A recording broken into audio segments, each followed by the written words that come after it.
Oh, just anytime? Hmm? Okay.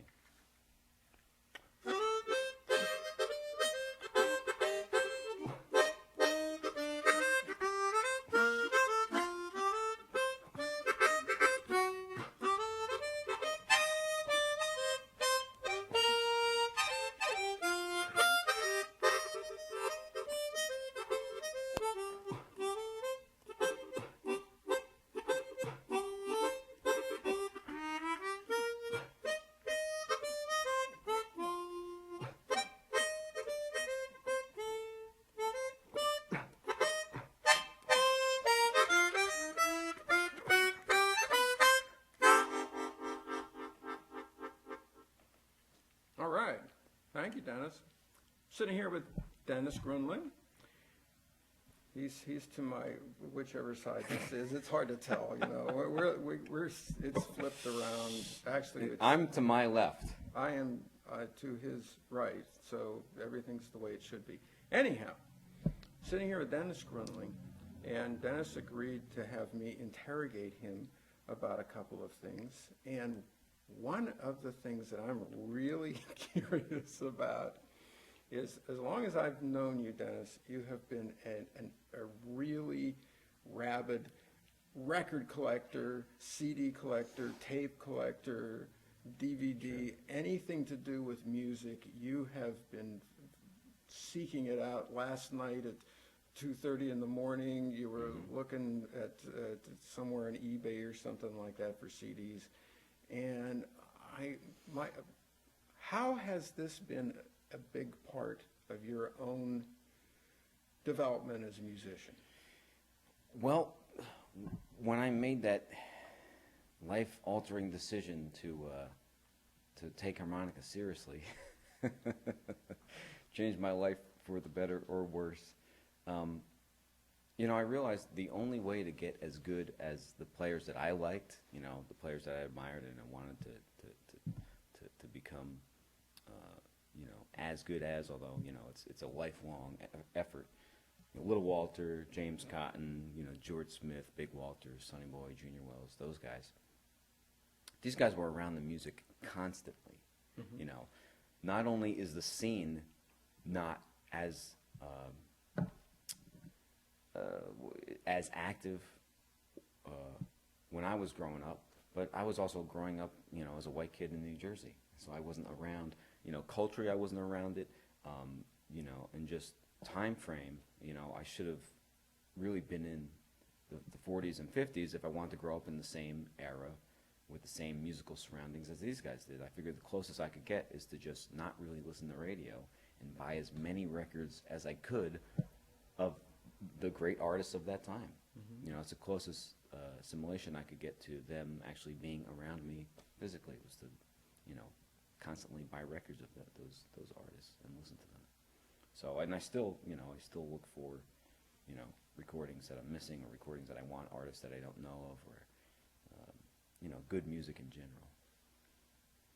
So in other words, you wanted to create as much as possible in your own life this feeling, this overall culture, this vibe of the world that Little Walter or some of these other people. Sort of, yeah, just that kind of surrounding where the music was always around. Mm-hmm. You know, that kind of music, you know, just listening to it, picking up on the vibe, you know, having your ear pick up on things even while you're just casually listening. I mean, those things affect how you learn and how you hear things over time.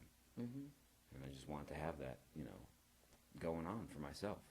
So you think about, like, for example, Little Walter, he grew up in Louisiana, mm-hmm. and so in the background, he was listening to Cajun music, for example, right, when he was growing up. So you go find a bunch of Cajun music, old Cajun music, for example. Some of the other people that influenced, well, this last year you did a whole project on Little Walter, and you focused a lot on Little Walter. What were some of the other types of music that Little Walter listened to that may not be obvious to somebody who's just starting to study him?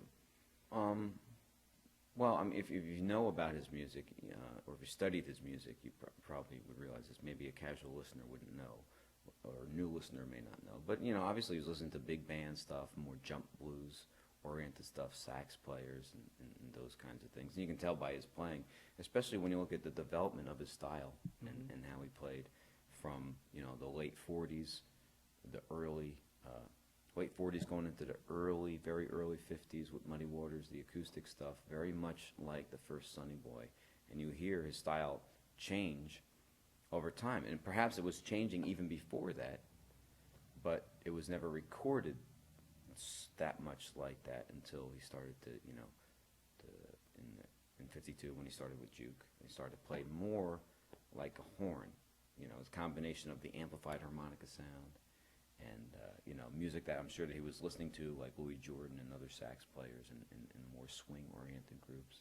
That you can also hear the effects of that style on the first Sonny Boy as well. At the end of his career, his playing was more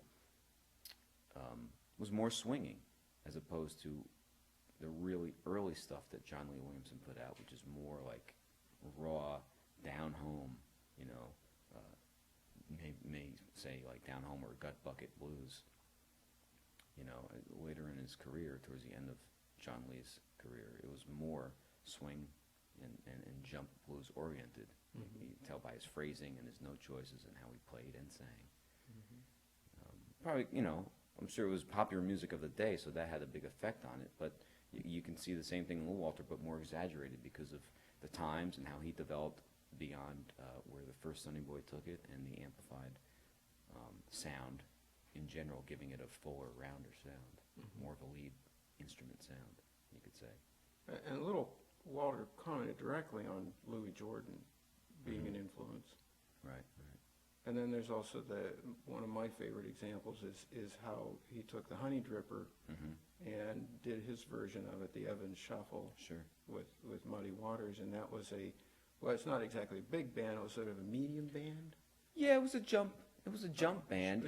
Jump band okay. would be, jump blues is that kind of big gray category when the big bands kind of scaled down, but there was still an audience for rhythm and blues, basically rhythm changes, swing oriented music people would dance to, and some blues thrown in. So, the Joe Liggins band was like a small big band, and there was in the jump blues heyday, the late '40s into the early '50s, there was a lot of those kinds of bands with horn sections, maybe like 3 or 4 piece horn sections, and then the piano, rhythm guitar. Usually the guitar didn't play lead; usually played just rhythm, piano, bass, drums, and a couple vocalists.